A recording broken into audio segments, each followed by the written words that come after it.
A grand jury throws out a murder charge filed on a teen accused of shooting and killing a gas station clerk. And the arrest of Mr. Injector, the man accused of giving multiple women illegal butt injections. Also coming up, a shocking twist in a robbery turned homicide, the reason behind the elaborate setup.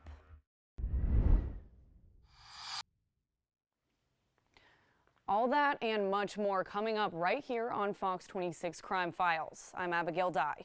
But first, a chilling case from 2020 finally coming to a close. The double murder of 27-year-old Iluminada Perdomo and her boyfriend, 32-year-old Ernesto Vasquez, both executed in broad daylight. Perdomo, as she was barricading and hiding herself from her killer, her former boyfriend, Leonardo Yanez. He pleaded guilty to 2 counts of murder on the eve of his trial. I sat down with someone who knows this case best, the prosecutor, Stephanie Abner.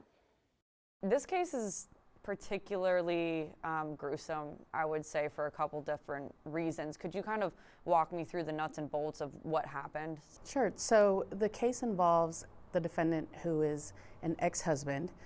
You could say that he was probably scorned from a past relationship with his ex-wife, who had moved on to a different partner. The defendant and his ex-wife had immigrated from Cuba together. They were married, they had a child while they lived here in Houston at the apartments off of Gessner. Their relationship ended and they separated and continued to be co-parents. And subsequent to that, the complainant, his ex-wife, started a relationship with a new man. On this day in November, it was the day after Thanksgiving actually, the child was at the babysitter's home and she lived at the apartment across the street from where the murders happened. The defendant crosses the street to the Vista on Gessner, which is where the complainant lives with her boyfriend and her brother and the child. He goes to her apartment. The 3 of them, the defendant and both complainants, they get into an argument about the visitation of the child. The argument escalates. The defendant, unbeknownst to the complainants, had a gun with him. It was a gun that, I don't know exactly when he purchased it, but he had purchased, he tells family, for his own protection, but he takes that gun with him to have this argument with his ex-wife and her new boyfriend. And as the argument escalates, he takes out the gun and he starts shooting. The boyfriend, Ernesto, he runs away, and as he's running through the parking lot, a surveillance camera from the apartment complex picks it up. And so on surveillance video, you can see Ernesto running away with the defendant chasing behind him, gun extended, shooting at him several times. And so finally, he's shot in the back, and one of many times that he's shot in the back, but he falls. He gets up and runs for just a little bit longer. He falls again, and that's where he succumbs to his injuries. It doesn't stop there because the defendant then, and by the way, this is in broad daylight, neighbors are out, there's a man who's taking out the trash, some people are in the balcony. They start calling police. They're hearing multiple gunshots, and they're calling police. And meanwhile, the defendant leaves Ernesto there dead, and he walks back over to his ex-wife Lumi's apartment. She's barricaded herself in the apartment at this point. Lumi barricades herself in the apartment. The defendant tries to shoot through the front door, but he can't. He shoots through the window. He manages to get into the apartment, and by the time he does, she's now barricaded in the bathroom. So she's locked the bathroom door. There's only one bathroom in the apartment, and he starts shooting through the door. And he shoots multiple times, and in doing so, he shoots her several times in the front, and she falls back and also succumbs to her injuries. When they arrive, officers walk up as they're running towards the apartment doors open, and the defendant's walking out. You can see that he's still holding the gun in his hand, and that's when they take him into custody. And he gives a statement basically saying, he admits to it, but he gives some justifications and excuses for his behavior. Wow. I mean, all of that is just such a wild story. I feel like him more or less, for lack of a better word, hunting her down into the apartment is a really hard part to wrap your mind around. He had just killed someone and then made the decision to hunt her down as she barricaded herself. Is that something that really characterizes this kind of defendant for you?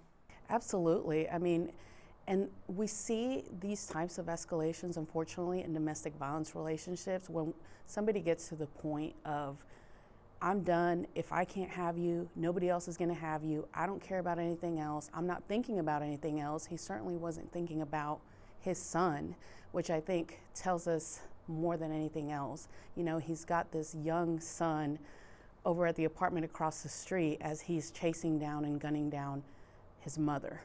So I don't know that it can get any more egregious than that. And how is he doing? The son is doing well. He lives with a family member right now, a family member of the mother. He's doing very well given the circumstances. He's in school, very smart kid, very sweet kid, and thankfully he's doing well, but he has lost both his mother and his father at a very young age. It's tragic. And as for Yanez, was he charged with capital murder in this? What were his charges? Yanez was charged with one case, and that was a capital murder case. And the reason it was a capital murder is because we alleged that he shot and killed two people out of the same criminal transaction. As a plea bargain in this case, and to honor the family's wishes and avoid a trial and an appeal, we were able to negotiate with him to plead to life on two separate murders. So a second case was filed right before the plea so that he could plead guilty to both. So he's been convicted of two murders, once for the murder of Lumi and once for the murder of Ernesto, and he was sentenced to life in each case. Now, Yanez is eligible for parole once he has served 30 years. He will be 81 years old when that happens. Moving on here, we've had a lot of bunk BBL busts lately, and now this new one, Mr. Injector, is out of Pasadena. So far, 10 women have come forward, and police say they think there are many more victims out there. Dustin Moore. Probable cause court video shows 43-year-old Dustin David Moore appearing in a Harris County courtroom Thursday. Moore facing 4 charges, 1 for aggravated assault and 3 counts of practicing medicine without a license. Moore, who goes by the name of Mr. Injector 1 on TikTok, says his med spa specializes in big pouty lips using Botox, fillers, and threading. But court records show Moore has been illegally performing the cosmetic injections, harming at least 1 person. Who knows what they're injecting? Dr. Herman Newell is a board-certified plastic surgeon at ACPS in Houston. He says medical impersonators using counterfeit or fake injections are becoming more common. We see a lot of people that now realize the problem they are in, and they want us to fix it. Sometimes we can, sometimes we can't. Dr. Newell warns that unlicensed injections can cause serious health problems, including infections. Chronic problems can occur from scar tissue formation, masses that move around and that are getting integrated to the tissues. Meanwhile, court docs say Moore injected in numerous syringes of a clear unlabeled liquid into someone, which caused MRSA infection. And this isn't the first time Dustin Moore has gotten into trouble in the state. Back in 2020, the medical board and Moore agreed to a cease and desist order prohibiting Moore from practicing medicine in the state without a license. At the time, he was accused of illegally administering skin treatment injections. And do your research. You know, it's important. It's, at the end of the day, it's your body, and you want the best for you. Ladies, gentlemen, anyone getting these injections, make sure you go to a credible source. Moving on here, a teen is no longer charged with murder after police say he shot and killed a gas station clerk. The teen has said since he turned himself in back in January that the shooting was in self-defense. And this week, a grand jury believed him. January 19th, 2 teens walk into a Sunoco in Humble. Police say security video shows them stealing a bag of chips and leaving the store. You see the station clerk follow the boys out. Court records say that clerk, 42-year-old Asif Maknogia, got in his car and followed the teens. That's when investigators say 17-year-old Mario Young shot Maknogia. 2 days later, Young was charged with murder and turned himself in. That's when he called Lot Brooks. It is just absolutely devastating. And I know my client is still very upset about what happened. Brooks says he believed Young's story that he shot that day in self-defense. When they left, there was no danger anymore. And then when he followed them around the corner and came and confronted them again, I think they were afraid of their lives. He says he put Young in front of a grand jury because he knew that they'd feel the same way. I let him go in to the grand jury by himself. I wanted him to be there with the grand jury and to be honest and tell them exactly what happened. He says his condolences go to the family of Magnosia and says Young's family is focused on getting the teen through graduation. We're hoping that with some therapy and some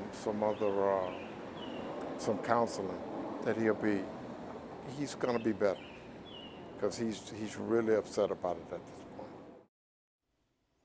A staged robbery gone wrong left a man dead after a bystander shot him thinking that the robbery was real. But the whole thing was a hoax that the victims were in on. The reason behind the whole robbery, it's absolutely shocking. I spoke with the fiance of the man who died while faking that robbery.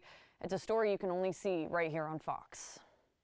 This is video that we showed you in January of what looks like a robbery turned homicide when police say a bystander shot and killed the robber and left the scene. But now we know this robbery was a setup. The man killed is 22-year-old Rashad Scott. Court records say William X. Winfrey paid Scott to fake the robbery so that the fake victims could apply for U visas. Records say police found 2 other fake robberies Winfrey set up before this one. He didn't deserve what happened to him, and he was making a dumb decision. I'm not defending him, of course, but he didn't deserve to die. Chade Beverly, Scott's fiance, is left to raise their 2 kids alone. Winfrey is now charged with murder in Scott's death. You get to see your child, so your child can come see you behind the glass. Rashad will never see his kids again. But Beverly says she also wants to see the shooter, Jesus Vargas, charged. He's the one actually behind the trigger. He's the one who made that decision. Court documents say he told police that he fled the scene because he was on probation, meaning he wasn't allowed to have a gun. Nobody's really talking about the main issue here, and that's gun laws. They need to change. Court documents say Winfrey admitted that he and Scott were doing these staged robberies for about a year in exchange for money, saying they had even done one the night before. I don't expect people to feel bad. I don't expect people to feel sorry, but somebody still lost a life at the end of the day. Have some decorum. Abigail Dye, Fox 26 News. Moving on, a former Klein ISD teacher and her son charged with sex trafficking students. You cannot make this stuff up. Community activists say that the district knew this whole thing was going on. Sherman DeSalle has the story. You left a pimp. You left a sex trafficking pimp of a teacher on campus. Quanell X and Dr. Candace Matthews asked leaders from the Klein ISD and its police department for accountability in the sex trafficking case after a whistleblower, a former teacher in the district, released this document to the public. The individual, who's remaining anonymous, filed a complaint against now former teacher Kedrick Grigsby in February 2023 with the sheriff's office, stating Grigsby was involved in the alleged sex crime with her son, Roger McGee. He was arrested for related crimes a year before. The individual claims their daughter was one of the victims and informed the school about what happened.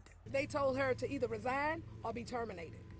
And she's working now in another district. The district tells Fox 26 those claims are false. And after the February 2023 report, they reached out to HCSO immediately and was told Grigsby was not a suspect. The students in this case, ages 15 to 17, were considered runaways. Investigators say Grigsby would use the gifting of hotels as a way to coerce the minors. This is child sex trafficking. This isn't just a prostitution. David Gamboa of Elijah Rising, an organization that combats trafficking here in Houston, says the details in this case are common. Traffickers prey on vulnerability, and they can easily blend into society. A lot of times people think the trafficker is going to be male. In this instance, it's a female, it's a teacher, it's someone who's in a trusted place of authority. I think there needs to be an investigation into why it took so long, and we need to take trafficking seriously. Sherman DeSalle, Fox 26 News. That's it for this week's Fox 26 Crime Files. I'm your host, Abigail Dye. I'll see you next week.